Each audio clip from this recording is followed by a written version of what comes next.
Ghetto Craft Entertainment. Gani Records. BTK, I. There is a ghost rider. Tanda Blacks family. Ndinoziziva makapatana for long time. Hamuna kusara muri kufamba ne time. Muri ma ghost rider muri kubuda shine.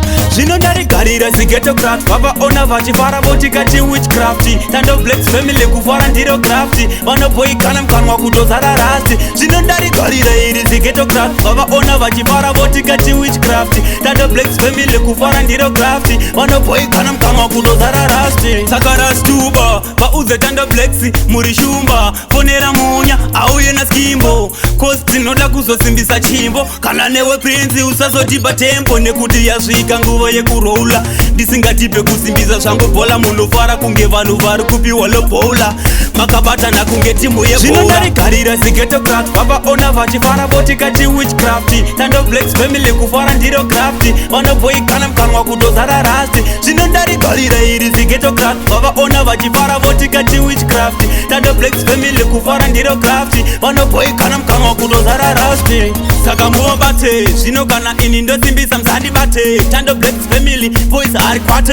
Everyday vanenge vangorika papate. PTK saka ini ndoimba ndiri kusimbisa level. Vari kuvatumira mhepo ndana tepo. Vanhu vakadai havangangoperese sipo. Kufara zvavo aiwa ichi chipo. Zvinondarigarira zigeto craft. Vavaona vachifara votikati witchcraft. Tanda Blacks family kufara ndiro craft. Vanoboikana mkanwa kutozara rasti. Zvinondarigarira iri zigeto craft. Vavaona vachifara votikati witchcraft. Tanda Blacks family kufara ndiro craft. Vanoboikana mkanwa kutozara rasti. Saka rastuba vauze Tanda Blacks muri shumba. Fonera munya auye na skimbo. Cause tinoda kuzosimbisa chimbo. Kana newe prince usazotipa tempo. Nekuti yasvika nguva yekuroula. Ndisingatipe kusimbisa zvangu bhola. Munofara kunge vanhu vari kupiwa lobhola.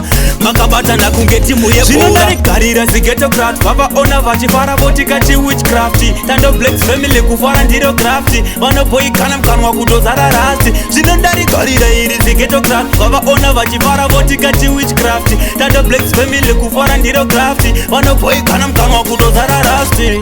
Saka muobate zvino kana ini ndosimbisa musandibate. Tanda Blacks family boys ari kwate. Everyday vanenge vangorika papate. PTK